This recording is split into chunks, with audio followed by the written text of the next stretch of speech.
Hello, how y'all doing, folks? This is Old Freedom again. Been quite a while. I know it's been about a month. This is a short vid, basically on the black economics. We just put it that way, and how discouraging it has become. Just a week outside of Dr. Martin Luther King's birthday. And that out of the 40 plus years or 45 years that he's been, since he was assassinated, how the African American community has went in reverse full speed, economically, educational wise, and on every level in the United States. We have gone in reverse. And I've said before, it's almost as if this man died for nothing. Let me tell you, the name of this video is Jewish Businessmen Call Black People Liquid Money. Okay, you can Google it. It's nothing. There's nothing about Jewish people, so nobody write me no. This is a lesson to us. This is an article that was posted by Dr. Boyce Watkins, and it's in Our Black World. Dr. Boyce wrote that. His friend told him, said, do you know why we call African Americans liquid money? He said the same way water seeps out of a man's hand,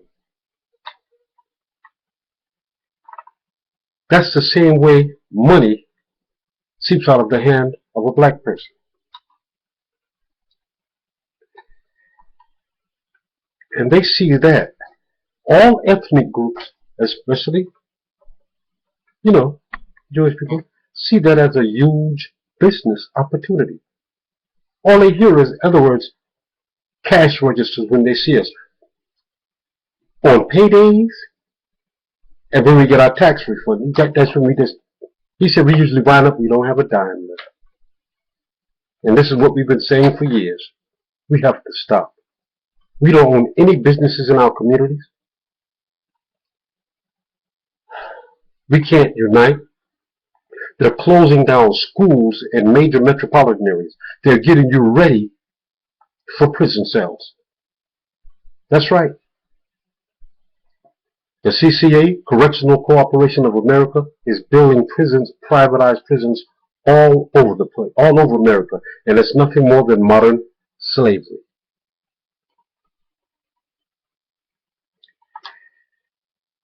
He said, we go to the Asian corner store.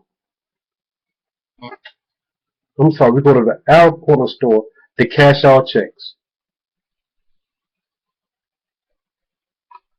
We go to Indians grocery stores, and we go to Arab department stores. In other words, people that really hate us because of the color of our skin are feeding us, clothing us, and cashing our checks.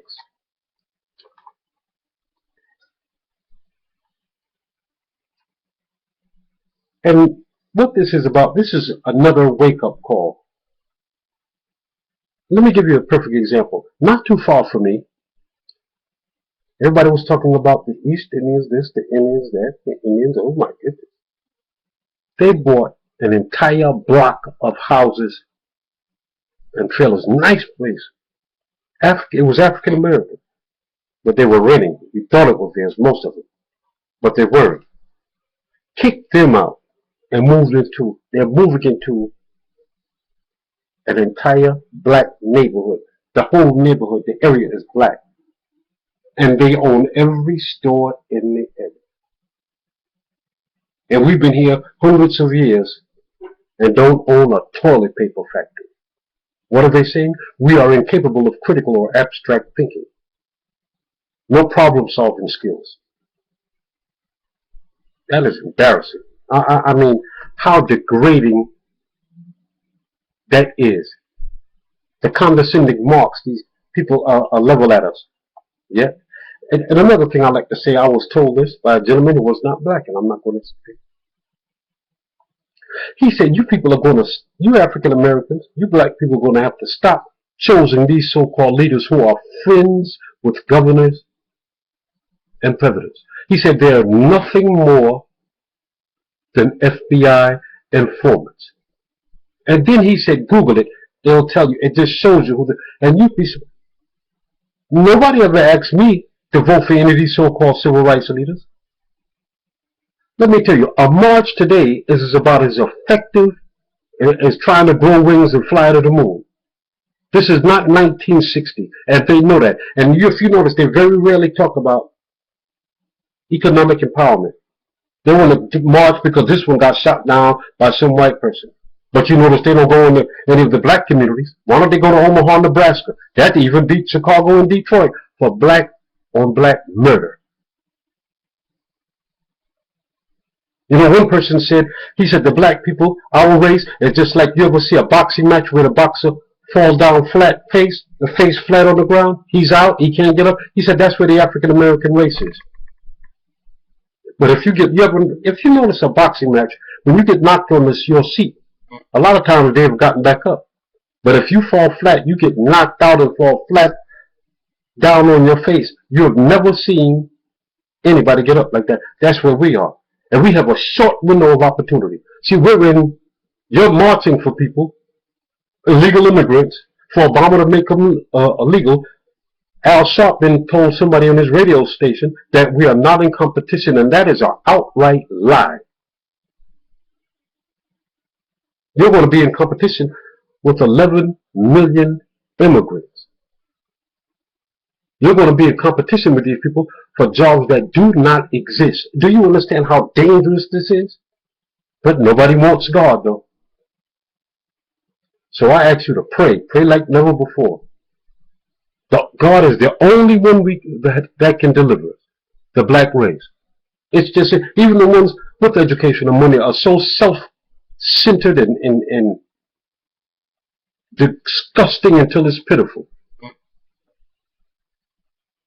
Every store in the community is owned by an East Indian or an Arab or a Korean. And in one avenue, they own, for almost a mile, they took over every store. Yet they still ride down the street throwing gang signs. It's just, don't own a toilet paper store.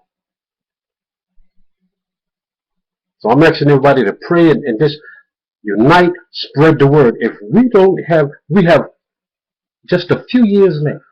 If we don't, you'll be serving these people.